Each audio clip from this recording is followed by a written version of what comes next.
Thanksgiving is almost here, and you know what that means: time for an epic feast. Turkey, stuffing, pumpkin pie, yum. But have you ever thought about the stories behind this holiday today? We're diving into some surprising truths about popular Thanksgiving myths. Let's dig in. First up, the big one: the Pilgrims and the Wampanoag people all sat down together for a friendly, planned feast in 1621. We've all seen the paintings, right?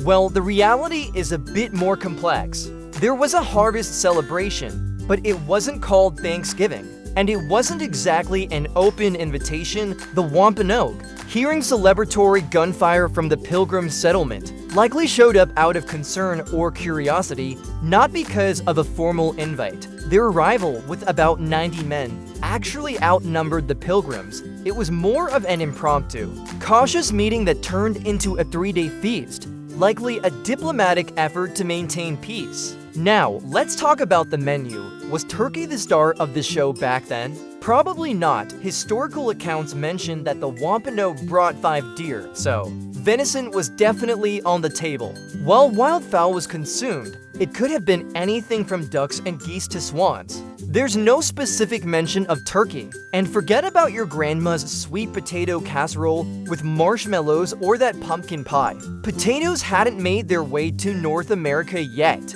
and the Pilgrims didn't have the butter or wheat flour needed for a pie crust. They might have had boiled pumpkin, but it was a far cry from the dessert we love today. What about what the Pilgrims wore? You know the look: black clothes, big white collars, and hats with buckles on them. This image is actually a 19th century invention. Buckles were expensive and not in fashion at the time. Historical records show the Pilgrims wore a variety of colors like red, green, and blue.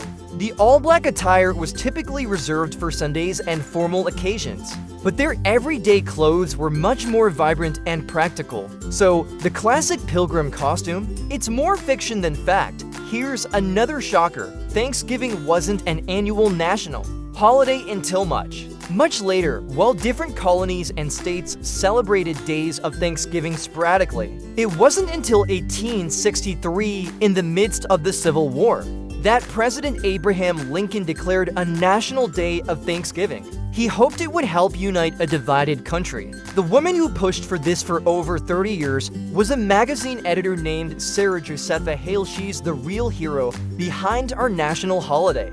So as you gather with your loved ones this year, remember that the history of Thanksgiving is richer and more complex than the simple stories we learned as kids. It's a story of survival, of unexpected encounters, and of evolving traditions that have changed so much over the centuries. Acknowledging the real history doesn't diminish the holiday. It adds depth and reminds us to be truly thankful for the peace and abundance we have today. What are your favorite Thanksgiving traditions? Let me know in the comments below. If you found these truths as fascinating as I did, don't forget to hit that like button and subscribe for more myth-busting content. Thanks so much for watching and have a wonderful, thoughtful Thanksgiving. See you in the next video.